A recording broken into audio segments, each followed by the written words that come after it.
There is an inner world and an outer world. And if you can understand that your outer world is this perception of reality that you have now, who you think you are within that outer world, your human made desires, your beliefs about yourself, your beliefs about all the people that exist in your life, the conditions that you've established, all the things that you find yourself in this moment, your home, your city, your environment, your government, all these things are actually your own creation, but you can't really see it from that perspective. From the perspective of the individual, you perceive that these things were always here and that you've leaped into this life and everything was established before you got here, and that you are working around your life within these surroundings and these conditions, not really creating it, but more or less inhabiting what was already there.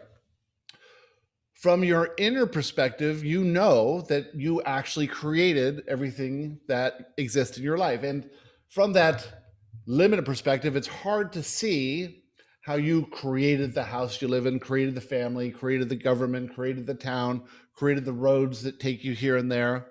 But in fact, all of these things were created for you so that you could experience the life that you're experiencing now. There's been something drawing you towards more information, towards this greater understanding of what's really going on in physical reality and who you truly are. Who you truly are is a limitless and magnificent being of pure positive love and acceptance. You are eternal, you are worthy, you are good, and you are here for a journey of exploration to learn more about who you are, who everyone else is, what physical reality is, and how you can operate in that reality. The inner world, which you are mostly oblivious to, especially if you've been living your life as a victim, perceiving that you are an individual in a malevolent universe, is the source of your creation. It is the source of all your ideas, the source of all your inspiration, the source of all your intuition, the source of all the thoughts that could come to you from the higher perspective or based in love. Your outer reality, your ego, will attract things to make sense of this reality.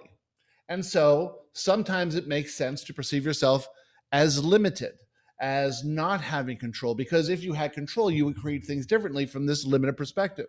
But from the higher perspective, everything is working out absolutely perfectly for you, and your current perception of reality is a platform for which you can grow to a broader perception of reality.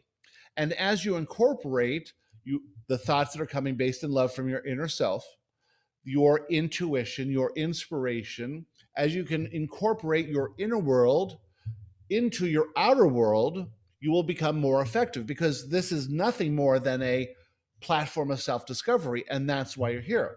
If you're living as a victim in fear, you are more often exploring who you're not. You're exploring the inauthentic version of you. And as you know, that's a valid and valuable exploration. It is an expansive exploration, but you've come for something more. And that's how you find yourself here.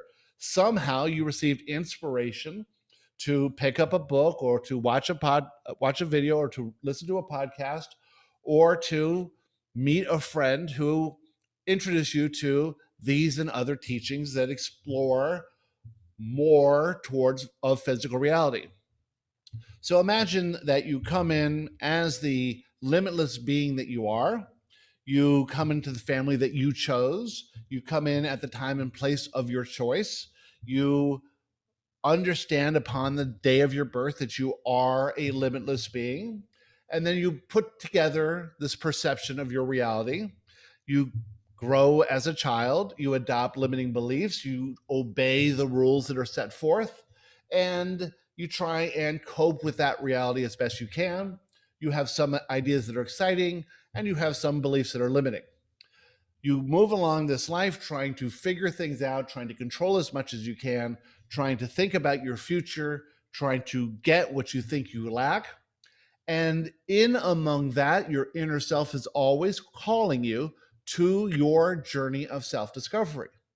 And so there's something inside of you that is asking for information.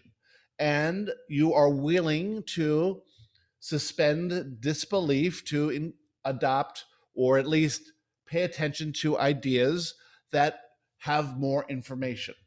And then as you go along with these new ideas about what's possible for you, you compare it to this limited version of yourself. So that limited version of yourself is always trying to hang on to what you perceive is your persona, this idea of who you are. However, that idea of who you are is obviously highly limited. Who you truly are is limitless. So it's a back and forth play exploration between the limited aspect of who you think you are, who you believe you are, and this higher ideal of who you truly are. You can't really see or perceive or know that higher idea of who you are from a limited perspective. So you travel along, you have these experiences, you move towards things that are interesting to you, and you at some point get to this point of awakening to the fact that your perception of who you thought you were this whole time is nothing but an illusion. It's the infinite version of you that's experiencing the limited version of you for the purpose of growth and expansion. If you knew who you were, this reality would completely change its definition.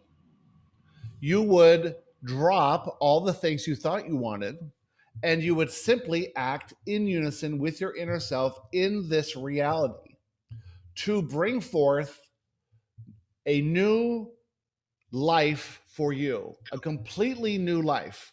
You would, if it happened in one moment, you would let go of every experience that you had that was limiting, and you would identify yourself as limitless and then choose limitless experiences or experiences that were aligned with who you truly are.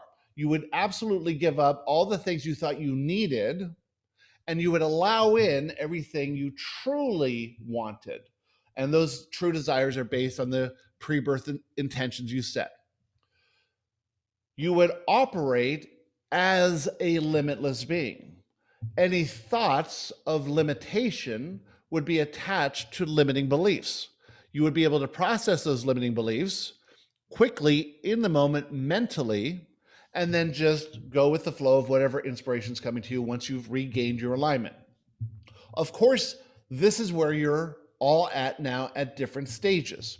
You are all thinking about limiting beliefs in a different way. You're all realizing that there's more here than what meets the eye, but you aren't quite able to know what's going on. And so you're getting little pieces of information here, little thoughts here, and then things are happening to cause you to go back. Your life up to this point has been one of reacting to events that are happening. And so if the event is perceived as good, you react as if it's good and you feel positive emotion. And that's fine.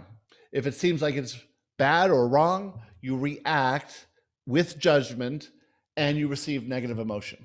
And so you have always perceived that good things make you feel good and bad things make you feel bad. But that's not the case at all. Everything that happens is actually neutral, and you are just used to reacting to those things. Now, if you can take another leap, expand to another level of awareness, you can literally feel good in every moment, regardless of what's happening, regardless of what's going on.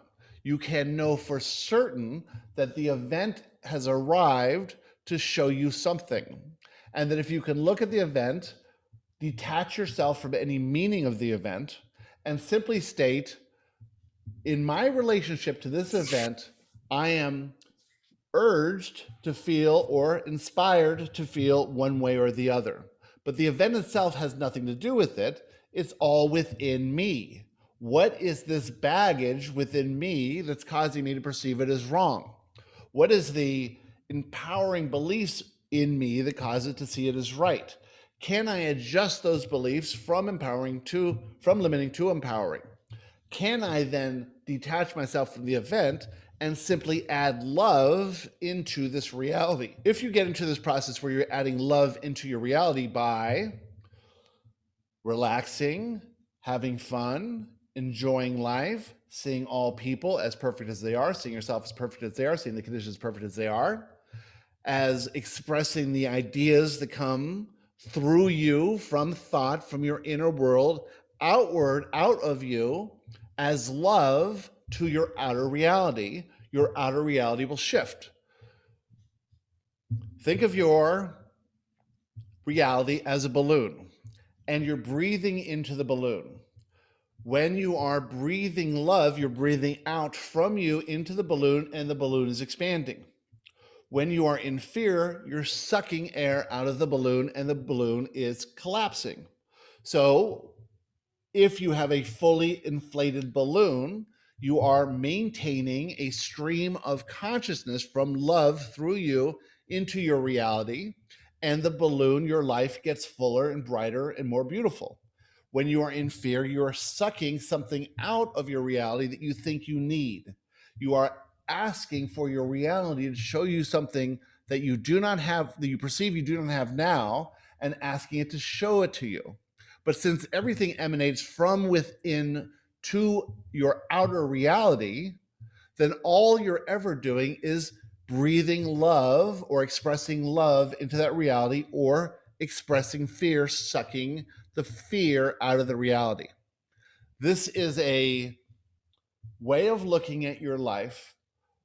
In the old version of you as the victim, you were constantly sucking from the reality those things you thought you needed, and that was always the illusion. As the creator, the one who gives breath to your reality, you are always doing it from within to without. And so if you can think more about bringing acceptance, bringing love, bringing appreciation and gratitude, bringing ideas forth from your non-physical self through you, expressing that into your reality, you'll have a nice, big, full, plump balloon. And with that, we'd like to talk to you about anything you'd like to talk about. Who'd like to start?